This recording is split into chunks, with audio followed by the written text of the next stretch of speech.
মাগুরায় ৮ বছরের শিশু ধর্ষণের ঘটনায় দেশের নাগরিক সমাজ তীব্র ক্ষোভে ফেটে পড়েছে।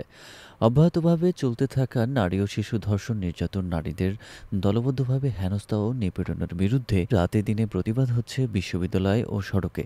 প্রতিবাদ চলার সময়ও নারী শিশু ধর্ষণের পরপর কয়েকটি ঘটনা উদ্বেগ, উৎকণ্ঠার সৃষ্টি করেছে। এই পরিস্থিতির মধ্যে একটি আলোচিত শিশু ধর্ষণ মামলায় যাবজ্জীবন সাজাপ্রাপ্ত আসামির জামিনে বেরিয়ে আসার ঘটনা ঘটেছে। পুলিশ সদর দপ্তরের তথ্য অনুসারে এবছরের ফেব্রুয়ারির ২৮ দিনে ধর্ষণের অভিযোগে প্রায় দিনে গড়ে ১২টি মামলা হয়েছে। আগের বছরের ফেব্রুয়ারির ২৯ দিনে এই সংখ্যা একই ছিল। গত বছর সারা দেশে নারী ও শিশু নির্যাতন দমন আইনে ১৭,৫৭১টি মামলা হয়েছে। এই আইনে এবছরের জানুয়ারি মাসে মামলা হয়েছে ১,৪৪০টি।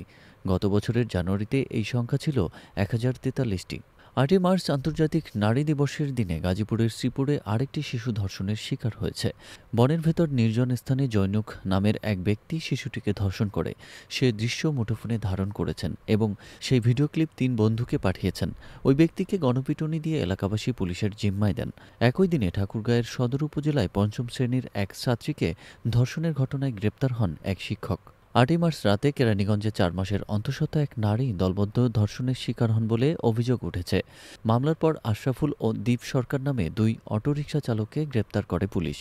সাজা বাড়লেও কেন কমেনি ধর্ষণ? নারী ও শিশু অধিকার নিয়ে কর্মরত ব্যক্তিদের মতে, নারী ও পুরুষের মধ্যে পুরুষতান্ত্রিক মানসিকতা ও অপরাধকে ছোট করে দেখার কারণে অপরাধীরা অপরাধ করার প্রশ্রয় পাচ্ছে।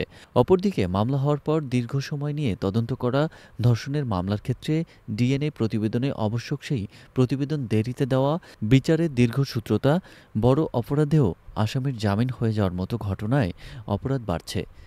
নারী ও শিশু নির্যাতনের অভিযোগে মামলা জাতীয় জরুরি সেবা ৯৯৯ এর তথ্য অনুসারে গত বছরের আগস্ট থেকে বছরের ফেব্রুয়ারি মাস পর্যন্ত প্রায় ৭ মাসে ধর্ষণের শিকার হওয়ার অভিযোগ জানিয়ে কল এসেছে ৩৪৮টি।